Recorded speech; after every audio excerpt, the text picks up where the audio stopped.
I cannot tell you how grateful the entire Jewish community is forever and ever, because, you know, this is something unprecedented. You know, we do a lot of stuff, okay, we're gonna fund another this, another that, heard that before, done that before. But I just want to say to you on behalf of everybody here and literally hundreds of thousands of people throughout the state, you did something unprecedented.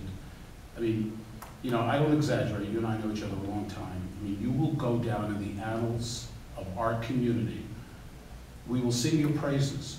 We will, you know, I don't even have the words to describe how grateful we are. And in particular, during a year like this, you did something that's fair, that's right, and unprecedented. So we're not here to discuss that at all, but to simply say one issue we do have.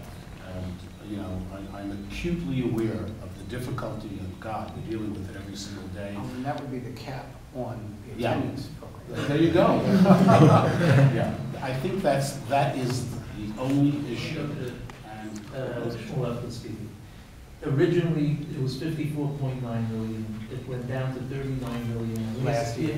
2 years ago. Last year, at a meeting with Larry Schwartz and Dennis Whalen, we all decided we're going to go down to 30 million, and that's it.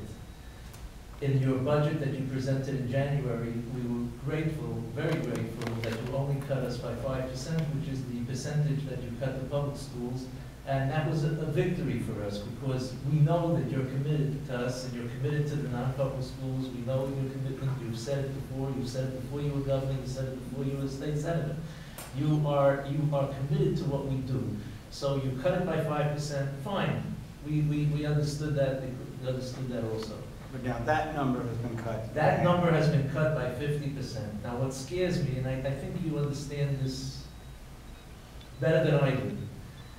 We're going into a new, there's going to be a new administration next year. The precedence that we allowed this to happen, that the cap was cut by 50%, what's going to happen next year? What's going to happen when we don't have a David Paterson who is so committed to what we do and believes in what we do and respects what we do? I'm not saying that the next administration is disrespectful. I'm not saying anything, but you know and I know that what you represent is unique. And it's difficult. Larry Schwartz, we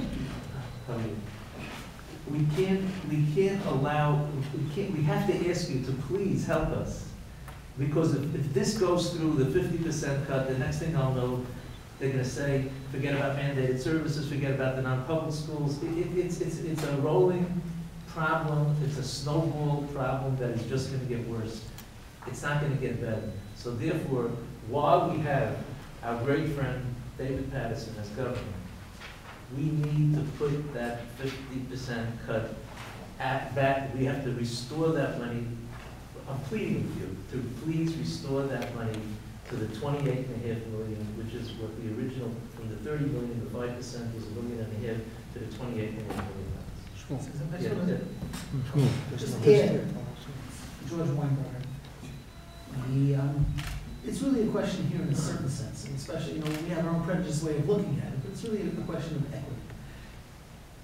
CAP is requiring us to do certain things, and that's why the money is being reimbursed to the schools, the same way as it is to the public schools. It's the same amount of work, it's the same amount of effort, and we understand that things have to be cut.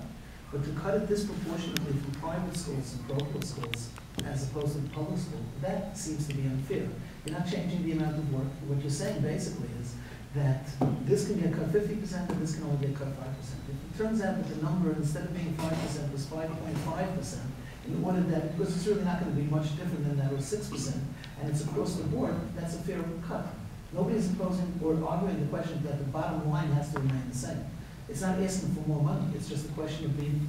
Is public school attendance and the attendance of the schools that we're concerned about, is that conducted the same way? Yes, it is. Identical.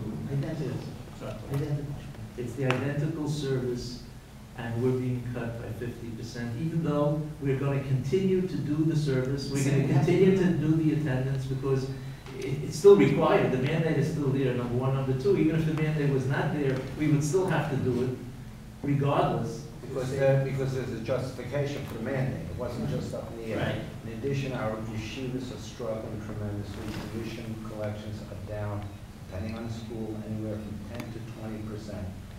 Donations to schools are down across the board. Let me just add, it is very common in many of the schools that the gentleman here represent, when teachers haven't been paid for 3 or 4 months. That will never happen in a public school. It's impossible. But I know specifically people here who are the teachers who have families, the breadwinners